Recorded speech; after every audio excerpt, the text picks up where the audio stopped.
Pour être un modèle dans la société africaine, il nous faut avoir certaines capacités.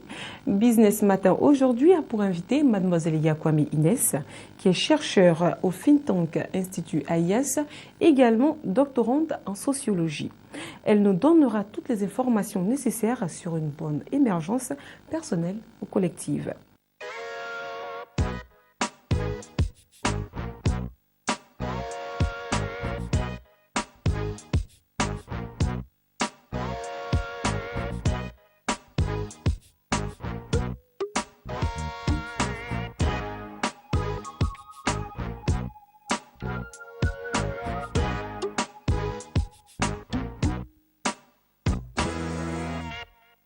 Bienvenue sur le plateau de Business Matin.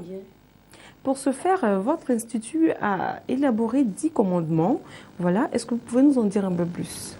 Ok, je vous dis merci pour l'invitation sur votre plateau pour échanger sur les 10 commandements qui sont pour nous, sinon selon l'Institut think tank AIAS, un code de conduite pour aboutir à une émergence. Donc vous disiez tout à l'heure que l'émergence est vraiment capitale dans la mesure où le gouvernement, nos dirigeants en font leur leitmotiv. Voilà, leur leitmotiv. Donc en ce sens, nous avons conçu donc ces comportements à adopter qui constituent un code de conduite, une manière de faire, une manière d'agir, une manière de penser pour pouvoir emmener l'émergence. Voilà. Alors, est-ce que vous pouvez nous parler un peu du contexte dans lequel vous avez donc conçu ces 10 commandements qui ne viennent pas de la Bible, mais plutôt de l'Institut AIAS? Non. Oui, 10 commandements parce que nous disons que c'est vraiment une obligation morale, un devoir moral pour tout Ivoirien désireux désirer d'émerger, de pouvoir vraiment s'approprier ces comportements, ces manières de faire pour appeler l'émergence. Donc, pour répondre à votre question, l'idée de concevoir ces 10 commandements nous est venue donc du fait que nous appelons tous de tous nos voeux l'émergence. Donc, nous avons, lors d'une réunion, nous nous sommes dit, mais pourquoi pas, nous allons mettre en place quelque chose qui pourrait vraiment aider tout Ivoirien à pouvoir prendre ce chemin de l'émergence. Donc, les idées sont venues de partout, pêle-mêle. Donc, nous les avons rassemblées. C'est ce qui donne les 10 commandements d'un Ivoirien modèle en 2015. Voilà. Un Ivoirien modèle en 2015, mais surtout pour l'économie de Côte d'Ivoire spécialement, et pourquoi pas pour l'économie africaine? Non, d'abord pour l'économie de Côte d'Ivoire parce que il faut bien commencer quelque part pour être un modèle. Peut-être que lorsque chaque Ivoirien se serait approprié ces comportements, lorsque nous observons, il nous viendrait d'observer donc ces comportements dans la vie quotidienne de chaque Ivoirien. Peut-être qu'après ça pourra faire école dans d'autres pays en Afrique. Sinon, pour le moment, nous voulons vraiment mettre l'accent sur la société ivoirienne. Voilà, c'est tout ce que nous vous souhaitons. Voilà, alors, merci. On va parler maintenant des 10 commandements. Alors, le premier commandement, on dira donc, c'est la ponctualité. Mais pourquoi la ponctualité comme premier commandement? Et pourquoi pas en deuxième position, en troisième, mais pourquoi en premier commandement? En premier commandement, parce qu'on a tendance à entendre ici et là, quand on vient par exemple en retard à une réunion ou à une cérémonie quelconque, on se dit c'est l'heure africaine, donc on a tendance à banaliser ce manque de ponctualité. Alors que vous conviendrez avec moi que une minute de perdu, déjà le fait qu'on mette en retard quelqu'un, ça met aussi en retard, ça devient une chaîne, donc ça débouche sur une série d'échecs. Donc, on se dit qu'il faut y remédier le plus rapidement possible pour un pays qui veut vraiment émerger. Il faut mettre les bouchées doubles. Voilà, il faut remédier à ce fait-là. Voilà. Alors, mais est-ce que vous êtes sûr que parmi les Ivoiriens, les Africains en général, nous connaissons, on va dire ça comme ça, vous êtes sûr que les 10 commandements et surtout le premier commandement qui est la ponctualité sera respecté? Qu'est-ce que vous comptez faire justement pour que ce soit respecté? Oui, nous savons que tout le monde a quand même une conscience quelque part. On se dit qu'il faut bien faire les choses. Et bien faire les choses commence par de petites choses en griffe, parce que la ponctualité peut-être peut paraître une petite chose, mais comme je le disais tout à l'heure, et vous-même vous l'avez si bien signifié, ça c'est comme ça va en boule de neige, parce que déjà le fait que moi j'arrive en retard à une réunion, ça met déjà en retard la personne qui doit me recevoir. Et si elle aussi, elle a quelque chose d'autre à faire, vous voyez la chaîne sur laquelle cela débouche. Donc, il faut vraiment remédier à ça. Il faut vraiment que l'Ivoirien nouveau, l'Ivoirien qui se veut émergent, vraiment puisse s'approprier la ponctualité. C'est vraiment important. Et je pense que même le chef de l'État en a fait un leitmotiv dans son travail, dans ses manières de faire, parce que je pense qu'il a lui aussi, on va dire, une sorte d'obligation. Donc il le communique aux membres du gouvernement de telle sorte que nous voyons que tout le monde a obligation d'arriver tôt. Donc ça vient de la tête, il faut que tout le monde prenne le pas. Il faut que chacun vraiment s'imprègne de ça et on fasse son cheval de bataille, on va dire. Voilà. D'accord. Alors, vous avez également la politesse. Est-ce qu'on peut dire qu'en Côte d'Ivoire, en matière d'économie et tout, les gens ne sont pas polis? Ouais. Avant d'en arriver à la politesse, vous aviez dit tout à l'heure comment est-ce qu'on pourrait faire pour que cette ponctualité soit respectée. Tout à l'heure, il faut, je pense que les slogans, on en a déjà eu, mais il faut beaucoup communiquer aussi. Il faut beaucoup communiquer, il faut être soi-même modèle. Il faut être soi-même modèle pour son environnement, que ce soit au niveau du travail, au niveau de l'école, au niveau de la famille. Il faut être modèle. Donc voilà, c'est ce que nous préconisons. Maintenant, la politesse, oui, la politesse aussi, parce qu'on se croit plus grand ou plus puissant que l'autre, on voudrait bien la servir, on voudrait bien l'opprimer. Non, il faut pouvoir respecter autrui. Voilà. Voilà, comme autre commandement, vous avez également l'éco-citoyenneté. Oui. Est-ce que vous pouvez nous en dire un peu plus? Oui. Donc, l'éco-citoyenneté, c'est vraiment, ça fait appel au respect de son cadre de vie. Ne pas jeter... Mais pas que le cadre de vie, également le cadre du travail. Oui, le cadre de vie, quand je dis le cadre de vie, que ce soit dans la vie familiale comme dans la vie professionnelle, c'est vraiment son cadre de vie immédiat, son travail, son école, là où nous nous trouvons. C'est vraiment notre cadre de vie. Même la rue est un cadre de vie. Donc, tout ça, il faut vraiment en prendre soin. Il faut vraiment en prendre soin, ne pas vraiment... Il faut être regardant sur un certain nombre de choses. Il ne faut pas polluer son environnement, tout simplement. Il ne faut pas polluer son environnement. Voilà. Voilà, on ne pollue pas son environnement et j'espère que vous avez bien compris le message. Si, on le respecte. Nous allons ensuite pour l'éco-responsabilité. Alors, c'est la responsabilité écologique. On va dire, l'éco-responsabilité, c'est un peu... ça rentre un peu dans le cadre de l'éco-citoyenneté, sauf que là, ça fait plus appel à nos amis qui fument, parce que je pense bien que, et tout le monde le sait, qu'il y a eu un décret qui a été pris là-dessus sur ces personnes-là qui s'adonnent à cette pratique. Il ne faut pas fumer parce que c'est très toxique, ça rend malade.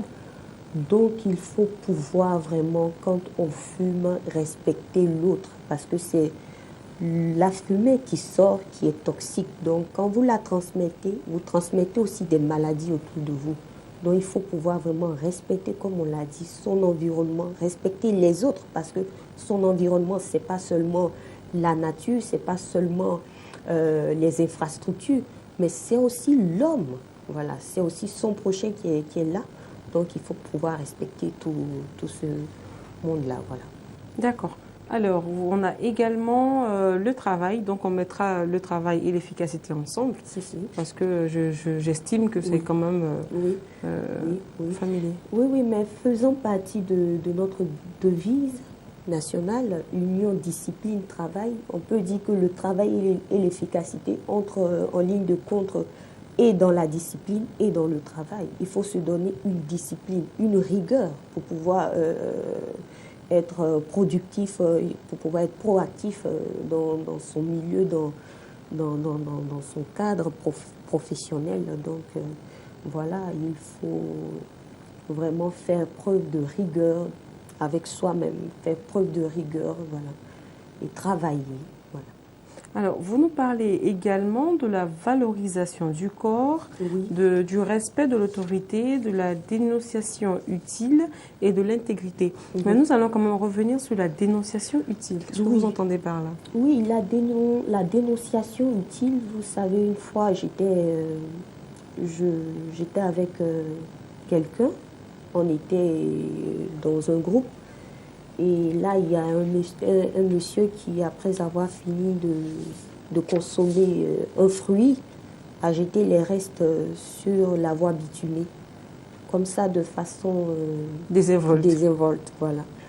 Il a jeté les restes donc, du fruit. Et donc, moi, je l'ai interpellé sur le champ. Je lui ai dit, ah, mais monsieur, on ne peut pas se comporter de cette manière, parce que c'est vrai que nos dirigeants ont à eux de pouvoir prendre certaines soin, mesures. Voilà, certaines mesures pour protéger, pour permettre que l'environnement ne soit pas pollué. Mais là encore, quand vous, sur une voie bitumée qui est en griffe, assez jolie comme ça, et vous, de façon désinvolte, là, vous venez jeter les restes du fruit que vous venez de consommer. Pourquoi ne pas le garder dans peut-être le sachet dans lequel vous avez mis le fruit, et puis bon, après trouver une poubelle et puis jeter cela dedans carrément. Bon, je lui ai fait savoir, j'ai dit oui, madame, vous avez raison. Donc c'est ça l'interpellation, la dénonciation utile. Ce n'est pas une forme de dénonciation pour faire savoir qu'on est... C'est pas une chasse aux sorcières. Non, c'est pas une chasse aux sorcières. Comme je le disais tout à l'heure, c'est juste pour faire comprendre à l'Ivoirien que son environnement est utile et nécessaire pour lui. Donc il faut en prendre soin. Voilà. Alors, il y a certaines personnes qui nous ont fait savoir que si, par exemple, dans le cas que vous venez de donner, l'exemple que vous venez de donner, si le monsieur ne jette pas les ordures, on va dire même le sol, mais les personnes qui doivent faire peut-être le ménage des routes n'auront plus de travail. Et alors, qu'est-ce que vous répondez? Non, je ne suis pas sûre que ça puisse avoir véritablement un impact, parce que eux, ils ont déjà le travail de pouvoir vider les poubelles, c'est ça. Ils ont déjà, parce que les poubelles existent. C'est bien parce que les poubelles existent qu'il faut pouvoir jeter les restes de ce qu'on mange là-dedans. Donc, parce que si les poubelles n'existent plus, là, je suis d'accord que ces personnes-là n'auront plus d'emploi, mais venir comme ça de façon désinvolte, parce qu'on se dit qu'il y a des personnes qui sont... vivent de cela. Qui vivent de ça, jeter donc... Et si ces personnes-là ne sont pas là, on fait comment? Donc, il y aura un tas de pots de bananes ou bien de sachets sur les voies bitumées. Mais c'est pas citoyen. Comme on l'a dit tout à l'heure. C'est ça l'éco-citoyenneté, c'est pas citoyen. On n'aime pas son pays, on n'aime pas son environnement, donc voilà. On n'aime pas son économie. On ne s'aime pas soi-même. D'accord. Merci beaucoup, mademoiselle Lydia Kwame, de votre présence sur votre plateau. Merci de nous avoir donné donc les 10 commandements, n'est-ce pas, qui constituent en même temps les 10 points de départ pour un bon citoyen concernant l'émergence 2015. Alors, mais dites-nous en même temps, l'émergence, aujourd'hui on entend émergence, mais est-ce que c'est vraiment, c'est quelque chose de réel? Au vu de ce que nous venons de dire, et quand on observe un peu le comportement des uns et des autres, à commencer par nous-mêmes, je ne suis pas sûre que l'émergence soit vraiment, on en parle, on entend, oui, il faut émerger, oui, l'émergence, mais dans nos manières de faire, dans nos manières d'agir et de penser, c'est vraiment le jour et la nuit. Donc, il faut s'approprier donc ces 10 commandements, comme je le disais tout à l'heure. Il faut s'approprier ces comportements pour pouvoir vraiment émerger de façon concrète et de façon durable. Voilà. Merci beaucoup. Merci. Alors, si nous cherchons donc ces 10 commandements, où est-ce que nous pouvons les trouver? Alors, vous pouvez les trouver sur le site du Think Tank Institut AIAS. C'est au www.institut-aias.org. Voilà. Merci beaucoup, mademoiselle Lydia Kwame. Voilà. Nous allons continuer Business Matin avec Alex Mokhtar. Lui, il vient toujours nous donner, on va dire, pas des 10 commandements, il ne vient pas avec 10 commandements, mais plutôt avec des informations innovantes et novatrices en Afrique. Vous êtes sur Business 24 Africa et vous suivez Business Matin. C'est l'heure de Panorama et nous recevons pour cela Alex Mokhtar. Néanmoins, si vous voulez participer à l'émission, vous nous présentez vos différents produits, il vous suffira simplement de composer le numéro qui s'affiche juste au bas de votre écran. Alors, Alex Mokhtar, qu'est-ce que vous avez pour nous ce matin? Ben, encore de bonnes nouvelles, je puis me permettre de le lire. Bonjour donc à vous, Noélie, et à tous nos fidèles téléspectateurs qui nous suivent. Donc, en ce matin, encore une fois, sur Business 24, dans le cadre de Business Matin. Et donc, Panorama, aujourd'hui, a décidé de s'intéresser à un pays qui, petit à petit, est en train, je dirais, donc, de repartir sur le chemin du développement. Il s'agit tout simplement de l'Égypte, qui, bien sûr, a décidé de se doter d'une nouvelle capitale administrative d'ici 7 ans. C'est très bien. On vous écoute donc. Quelles sont, on va dire, les modalités pour réaliser ce si beau projet? Alors, d'ores et déjà, il faut savoir qu'il s'agit d'un projet pharaonique qui va coûter la bagatelle de 45 milliards de dollars. Et un projet pharaonique oui, dans le pays des pharaons. Voilà, c'est le moins que l'on puisse dire. Donc, alors, cette annonce a été faite donc récemment au cours d'une conférence économique donc, qui portait sur la relance économique de l'Égypte. Conférence du reste présidée par le président Al-Sisi lui-même et qui a vu la participation de nombreux pays et de nombreux, je dirais, bailleurs de fonds pour l'Égypte, tels les pays du Golfe, donc, qui ont promis en tout cas de venir en aide à ce pays frère-là. Alors, il faut dire que 45 milliards de dollars, c'est le coût donc va coûter, pour ainsi dire, donc cette nouvelle global de cette nouvelle capitale-là, qui verra le jour d'ici cette année. Et c'est un projet qui, bien sûr, verra émerger dans cette nouvelle capitale-là, tout simplement, de nouveaux locaux pour le gouvernement, pour les ambassades qui ont bien sûr des représentations en Égypte et de nombreuses résidences habitables, bien sûr. Voilà, on tient à le préciser, c'est une capitale administrative. Tout à fait. C'est pas la capitale du pays. Non, non, non, voilà. Pas du tout. Okay. Alors, il s'agira, en tout cas, dans ce projet-là, de construire près d'1 million de nouveaux logements, tout simplement pour le confort des habitants du Caire, tout simplement. Et il faut noter que je dirais cette ville ou cette cité nouvelle-là est d'une superficie qui sera approximativement comparable à celle de Singapour. Donc c'est pour vous donner un peu un ordre d'idée de ce que va représenter cette nouvelle capitale administrative. La preuve, l'aéroport de cette nouvelle capitale-là sera beaucoup plus grand en termes de capacité que celui de Heathrow à Londres, tout simplement. C'est pour vous dire qu'ils n'ont pas vu les choses de façon minuscule, mais plutôt pharaonique. Voilà. Alors, tout simplement, cet aéroport de 90 km², pratiquement de superficie, sera l'un des plus grands et l'un des plus beaux du continent africain.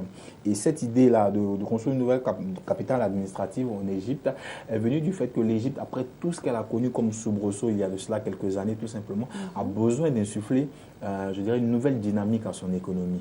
Alors, lancer un tel projet, c'est une façon également d'inciter de nombreux bailleurs de fonds de partout dans le monde à revenir, bien sûr, à investir dans le pays. Il faut dire que l'Égypte, c'était en moyenne 12 milliards de dollars d'investissement annuel venus de l'extérieur. Ce chiffre est quasiment passé à pratiquement 2 milliards de dollars aujourd'hui. Alors, il faut revenir en 2015 à atteindre en tout cas les niveaux records d'investissement extérieur dans ce pays-là pour permettre aux Égyptiens tout simplement de renouer avec la croissance et puis d'aller de l'avant. Il faut aussi dire que bientôt, d'ici 5 à 7 ans, la capitale, à tout le moins d'ici 40 ans, le nombre d'habitants de l'Égypte aura quasiment doublé. Alors donc, il est important pour les autorités de prendre les devants donc, et de créer des espaces, en tout cas pour toutes ces nouvelles personnes-là qui viendront à cause du boom démographique, bien sûr, que connaîtra ce pays. Et élément important, la construction de cette nouvelle capitale-là va créer, bien sûr, quasiment 1 million d'emplois. Voilà, et donc ça ressemble plus à la politique des grands travaux. Voilà, je pense que c'est ce que l'Égypte veut faire. Tout simplement, un véritable plan Marshall, donc comme vous l'avez dit, politique des grands travaux, oui. La grande époque, tout simplement pour remettre l'Égypte au travail et pour remettre donc l'Égypte sur les rails du développement. Et l'économie à flot. L'économie, tout simplement. Alors, est-ce qu'on a déjà le nom de cette capitale? On a déjà le nom? Non, pas encore, mais on sait que cette capitale sera tout simplement située entre le Caire, la ville de Suez et celle d'Aï-Sokna, tout simplement. Donc, c'est cette localité-là qui sera utilisée pour voir émerger donc, cette nouvelle capitale administrative. Mais il faudra encore patienter donc, pour avoir éventuellement, je dirais, le nom de cette cité administrative-là qui se situera, je dirais, aux frontières donc, de 3 villes en Égypte, tout simplement. Voilà. Merci beaucoup, Alex. Et on vous retrouvera très bientôt pour l'inauguration donc de cette ville, de cette capitale administrative. D'ici 5 à 7 ans, oui, je l'espère. Je l'espère. On l'espère nous aussi. C'est sur donc cette belle note de fin avec Panorama, ainsi que sur cette future capitale administrative égyptienne que moi je vous dis au revoir et nous nous retrouvons très prochainement pour un autre numéro de Business Matin sur Business 24 Africa. Au revoir.